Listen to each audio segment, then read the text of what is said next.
కొంతకాలం నుంచి డబ్బులు రిటర్న్ చేయమని చెప్పి అడుగుతున్నాడు. అదేవిధంగా ఈ వేరే వాళ్ళకి ఇవ్వడం కూడా ఆయనకు ఈ ఎక్స్ప్రెస్ డిస్ప్లేజర్ ఈ విషయంలో ఈ బిజినెస్ రన్ చేసే విషయంలో కూడా వాళ్ళ మధ్యలో 2-3 సార్లు నెగోషియేషన్ అయింది. అయితే ఈరోజు 3 గంటలకు ముగ్గురు కూడా బ్లూ ఫాక్స్ హోటల్కు వచ్చి అక్కడ కలుసుకొని మాట్లాడుకుందామని చెప్పి డిసైడ్ చేసుకున్నారు. 3 గంటలకు వచ్చి బ్లూ ఫాక్స్ హోటల్లో కలవడం జరిగింది.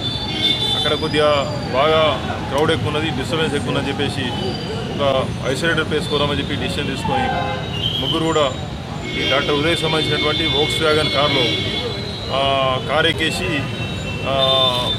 ఈ స్ట్రీట్ నెంబర్ 6 KFC ఎదురున్నటువంటి ఒక లేన్లోకి వెళ్ళి అక్కడ వెహికల్ ఆపి దాంట్లో మాట్లాడుకుంటున్నారు. డాక్టర్ ఉదయ్ డ్రైవింగ్ సీట్లో ఉన్నాడు. డాక్టర్ సాయి కుమార్ ఉదయ్ పక్కన కూర్చున్నాడు ముందు సీట్లో. డాక్టర్ శశి కుమార్ బ్యాక్ సీట్లో కూర్చున్నాడు. వాళ్ళ మధ్యలో ఈ విషయంలో సీరియస్ ఆర్గ్యుమెంట్ అయింది, హీటెడ్ ఆర్గ్యుమెంట్ అయింది.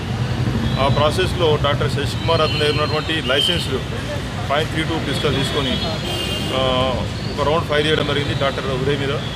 ఉదయ్కి లెఫ్ట్ ఇయర్ వైపు ఒక ఇంజురీ అయింది, హెడ్ ఇంజురీ అయింది. దాని తర్వాత ఇతను డాక్టర్ సాయి కుమార్ ముందు సీట్లో ఉన్నటువంటి డాక్టర్ సాయి కుమార్ డోర్ తీసుకొని పారిపోవడం జరిగింది. ఇతను డాక్టర్ ఉదయ్ కింద పడిపోయినాడు, డోర్ తీసుకొని కింద పడిపోయినాడు. తర్వాత ఆయనకి ఏం జరిగిందో తెలియదు. అక్కడ ఉన్నటువంటి ఒక ఆటోలో ఎక్కేసి ఆ ఆటోలో ఒక చైల్డ్ కూడా ఉన్నది. ఆ చైల్డ్ పక్కన పెట్టుకొని ఇక్కడ డైరెక్ట్ అపోలో హాస్పిటల్ రావడం జరిగింది. అపోలో హాస్పిటల్కి వచ్చి అతనే స్వయంగా నడుచుకుంటూ వెళ్ళి ఈ ఘాట్ అడ్మిటెడ్. దీంట్లో ఈ సంఘటనలో .32 పిస్టల్ లైసెన్స్ పిస్టల్ ఉంది ఆయనకు. ఫైర్ ఆర్మ్ లైసెన్స్ అతనికి చైతన్యపురి లిమిట్స్లో ఉంటాడో అతన్ని అక్కడ లైసెన్స్ పిస్టల్ అని చెప్పేసి